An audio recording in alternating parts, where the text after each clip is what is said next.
Here we go, we're going to go into a walk to the lowest heater, quite quick. So without the breath, just moving chi to the lower heat and then come up to the middle, same walk, and then eventually come up to the top.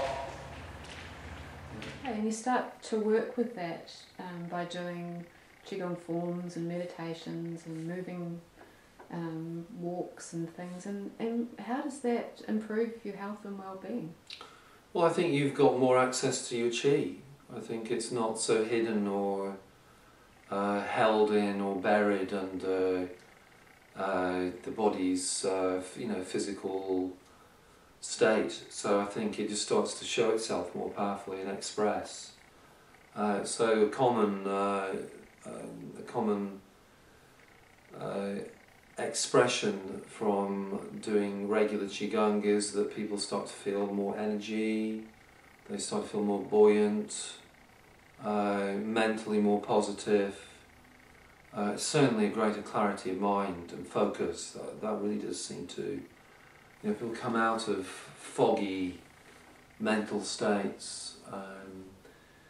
Fatigue just starts to be a thing of the past, and the body becomes very strong but also supple and fluid, so that you feel more life.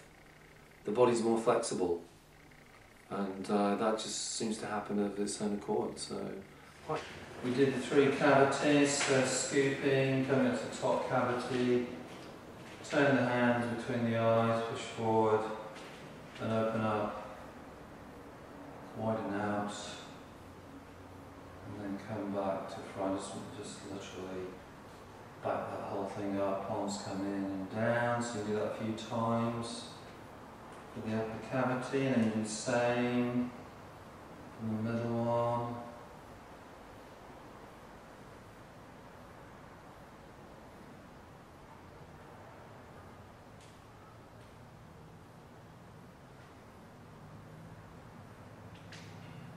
And then you do the same for the low one. The low one is just kind of coming up around the umbilicus, pushing forward, and the palms look down a little bit. As you open up, you can turn the hands like that. So the palms kind of turn, and then flip the hands, so the fingers are looking down, and then come into whatever. Great. We did all that. We did Dantian openings. We did this, I think. We did a couple. I seem to remember now we just did that. Like so. That's a very nice way of doing it. And then coming up to the chest, doing the same.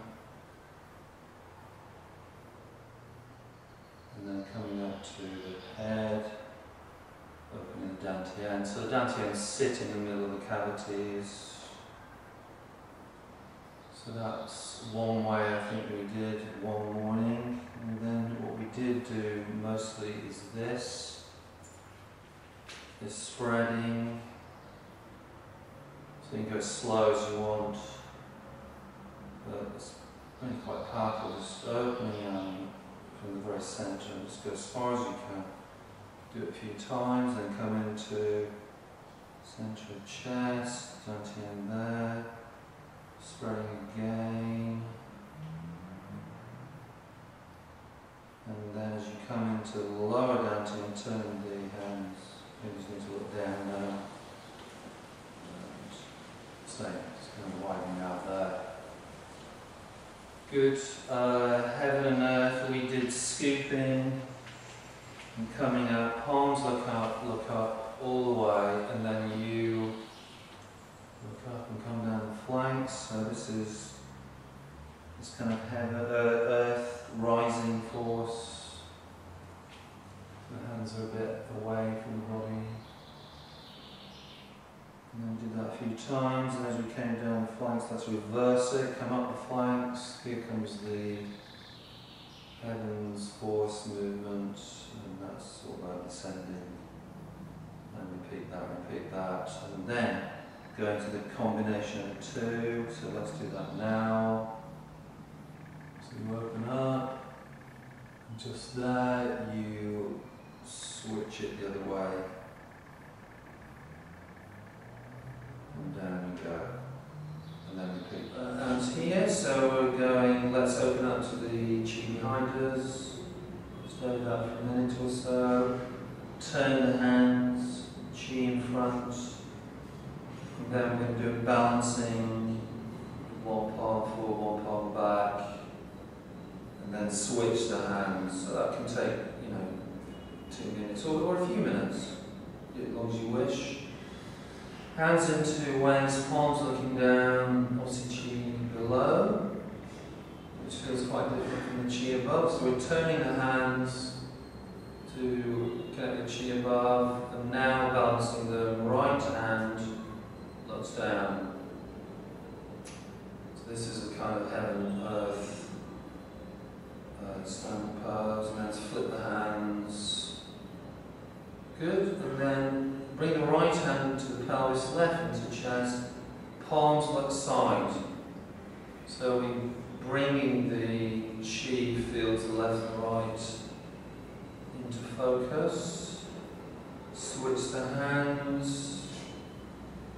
And that was the sequence. Prayer position. Loud ones. Hey, we did that. Yeah, let's get that on. They're nice, aren't they? Yeah, these are dragon forms actually. Really lovely. And both directions. And then we went across and over the head, like so, again in both directions. And so that was great. Then we stopped. Let's interlace fingers and go front. Loud arms look right. Hold it for a few seconds. Loud arms look left. A few seconds. Loud arms look front. And then look down. And then. Sorry? Okay, yeah, and then look up. And then look down. You can go down or up first. Whatever you wish. You can do that all day. And then let that go. We did finger qigong, so here we're at the waist. Drop the thumb. Hang out with this as a posture for a minute or two. And then bring the thumb up. Drop the next finger, and there's a whole chi fingers off. And so on. Each of the fingers drop in turn. So you get to the small finger.